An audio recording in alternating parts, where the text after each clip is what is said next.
Senator, thank you for that question. We're about to announce in the next coming weeks a major program, major investment by ARPA to study Alzheimer's and to focus on new treatments and preventative treatments and ways to reverse Alzheimer's.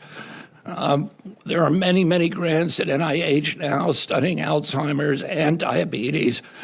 We're focusing for the first time on chronic disease and its etiology, which has been neglected by that agency for many generations.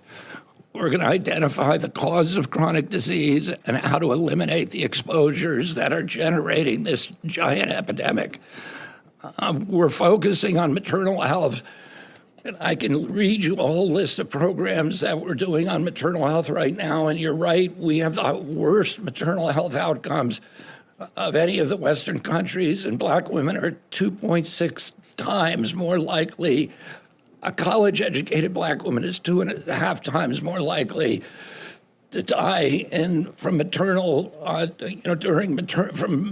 health mortality. And a college-educated white woman. One of the programs we have now is the perinatal pilot program, where we've enrolled 220 hospitals. In 1 year, we've dropped the rate of maternal mortality by 42%. Nobody's ever done that before. And we're now trying to extend those protocols to all other hospitals. We have a $39 trillion debt. And all of the agencies across the government have been asked to tighten their belt.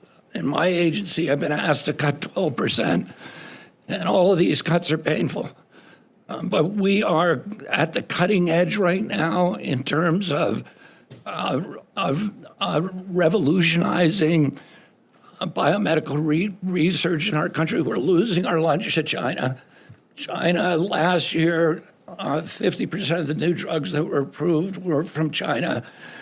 It went from 3% of the clinical trials to 30%, and another 30% are going to Australia.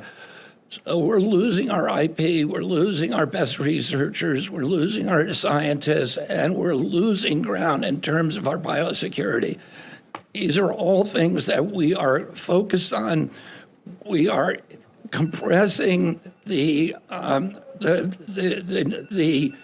pathways to approval and compressing clinical trials. I think I'm out of time, but I do, Senator. And I want to say that President Trump has a philosophy that we shouldn't be dividing people, that we should be being inclusive, to look for pharmaceutical drug artifacts in our water. A lot of that water gets into drinking water. There's hormones in it, there's antidepressants, there's all kinds of drugs in it, and we have no idea how much. That's reassuring. There's been reporting, and so I'm sharing that with you. Secretary Kennedy, do you think that NIH should fund less cancer research? No, I think they should fund more, and the budget proposal, one of the few agencies that's gotten a raise in the budget proposal is NCI, the largest increase in chronic disease in human history. So the agency that's supposed to be protecting us from chronic disease had failed abysmally. Yeah. We're very committed to rural health. Both sides of the aisle have made it clear to me it's a priority for all of you. Prior to the Rural Health Transformation Fund, we put about 7% of Medicaid dollars went into rural hospitals and rural areas. That's about $20 billion a year. So the Rural Health Transformation Fund increases that by 50% for the next 5 years, $10 billion a year. And that is to go to renovate infrastructure, rural hospitals, to retain frontline personnel, to integrate telehealth and AI into their systems to revolutionize them.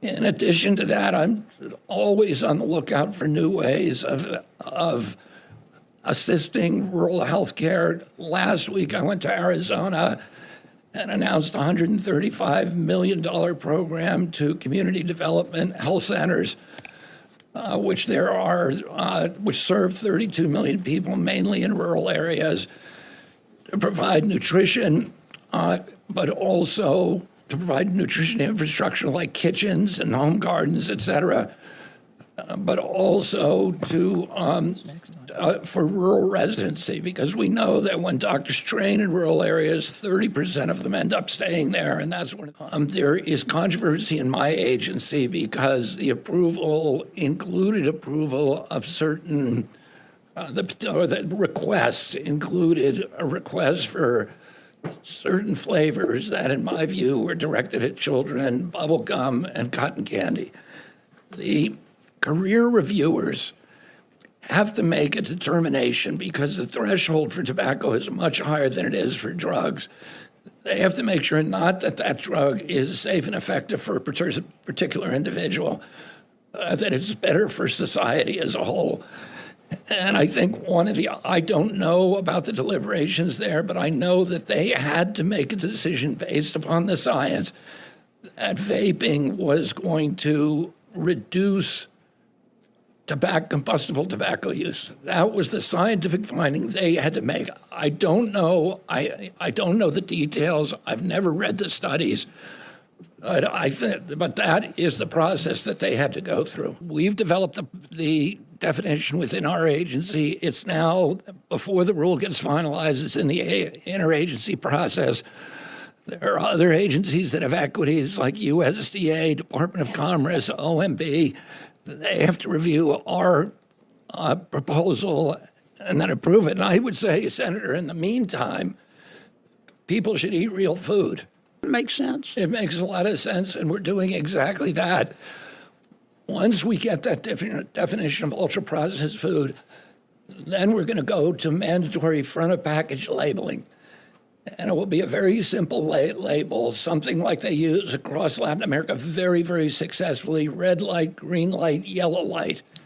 And so people will be able to see the green light, and that's food that's good for you. And if they do the red light, don't eat it. If it's the yellow light, if it's late at night and, you're watching the football game, maybe you can. Okay, let me stop you. I like the way you're headed. I'm sorry. It was not enforced during the Biden administration. We now have promulgated final regulations. They're already promulgated. That requires the hospitals not only to post, but to certify. So they're legally bound by that. And there are draconian punishments for them. And we've already sent out, I think, 1,000 warning letters. Really want me to defend the Iran war right now? Is that what you want me to spend my time doing? Well, long before the war, we were told we need to tighten our belt at this agency. And I said before, nobody in the agency wants to cut these programs. If you end up funding the programs, I'll spend the money.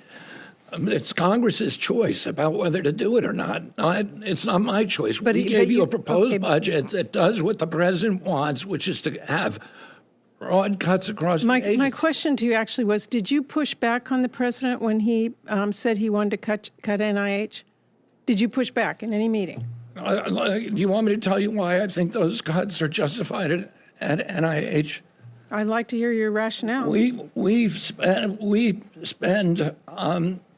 are providing now at NIH almost 80% of the biomedical research on Earth. A lot of the money there was wasted, and I can read you the kind of studies that NIH, the insane studies that NIH was doing before I got there. Let me give you some examples of waste. At NIH? Yeah, at NIH. $800,000 to the Medical College of Wisconsin to study the cardiometabolic impact of gender-affirming hormone therapy on transmasculine adults. $650,000 to Georgia State University, an intersectional approach linking minority stressors experienced by transgender and gender-diverse adults to alcohol and drug use, comorbid mental and physical health outcomes. I've got hundreds of these. Do you? None of them developed a drug. Senator, before I answer that very good question, do you mind if I spend a minute just addressing one of the points that was made by Senator Baldwin? Sure.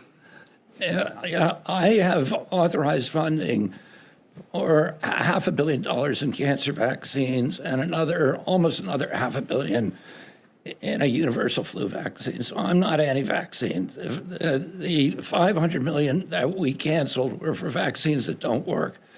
And if they did work, these were for COVID vaccines. And mRNA, we now know, does not work for respiratory illnesses. These were for vaccines that the industry made almost $100 billion on. Why are we financing it? If anybody thought it worked, the industry would pile in and make it work. Now, on the way, and so it's a waste of government money to pay something that the industry won't pay. The wage area index is destroying rural areas in this country, and we know it's a problem. As you know, under the Social Security Act, any changes we make in it have to be budget neutral. So if you give more to one area, you have to take from another, and the political blowback, even if we could do it, the political blowback is very loud. Let me say this: the change has to come from Congress, and we want to work with you to make changes that we think make sense, which means getting more money to rural areas. What we know is that CDC has not done a good job on chronic diseases, which disproportionately impact rural communities in this country. The highest diabetes rates, cardiovascular, cancer rates are in rural areas. And CDC just is not equipped to handle those and has done a miserable job at doing it. And that's why we have the highest chronic disease burden of any nation in the world, with CDC presiding over that decline. One is that the money that we give to Gavi is fungible. Gavi has a tremendous amount of money. In fact, Gavi is giving hundreds of millions of dollars to the WHO, which we got out of because it was doing such a miserable job. I asked them, is our money going to use so that you can funnel it to WHO? They refused to answer that. There were two other concerns. One, their biggest vaccine is now a DTP vaccine, a version of it, an old version. I was discontinued in this country because it was causing brain injury to 1 in every 350 people, according to an NIH study. So we discontinued it. Europe discontinued it. They're still giving it to 161 million African and Asian children a year. And I said to them, why don't you use the safer version, the DTaP vaccine? And they said they didn't want to do that. Well, Secretary Kennedy. Of course, I don't want to cut diabetes research. You know, the dispute with Columbia University is on another issue. And it's a dispute between the administration and Columbia. And Columbia just has to come into compliance with the president's executive order. Originally, it was just for safety net hospitals and for poor patients to lower drug costs for them. Originally, there were only 90 entities that were receiving 340B. Today, because of the potential for abuse, there's 12,000 and 50,000 outpatient offices. And I'll give you an example of the abuse. We found a Virginia hospital in a low-income area that was charging patients, that was getting 90% off the list price of the drug, charging patients the list price of the drug, and then using their profit margins to build a hospital in a wealthy community. In another case, in New Mexico, a hospital got a cancer drug for a patient. The cancer drug cost $22,700. The cost to them at the discounts, the 340B discount, was $2,000. They charged the patient $22,000, kept the margin, and then sued the patient when he couldn't pay. So those are the kind of really horrible abuses we see in the system, but we also see a lot of really good uses by some. Well, there are, like the FQH. It's an epidemic that we don't have much power over. That has to be regulated by the FTC or by Congress. We don't really have authority to regulate communications. And we can do studies to show how dangerous it is. And we're doing those kind of studies now, but we really have no capacity. Is there an emerging health crisis that you can think of? It is. That has come from nowhere, that is impacting kids more than this one? Well, social media is the same thing. Yes, we don't have the power to regulate it. I was very clear with the president about my own displeasure with the executive order. The president felt it was necessary for national security reasons. Actually, the proposal came from the Pentagon. And the reason for that is a problem that President Trump didn't create, which is that 97% of corn production in our country is reliant on glyphosate. 98% of soy production is about 80% of agricultural production. According to the industry, 100% of that is coming from China. You have an adversary that could literally shut down the American food supply overnight. There was another issue, which is elemental phosphorus is also produced in the mining process, and that also is controlled by Congress or by China. And it is a critical resource for weapons production. Yep. Okay. And so his executive order does not increase the use of glyphosate. All it says is as long as we're dependent on it,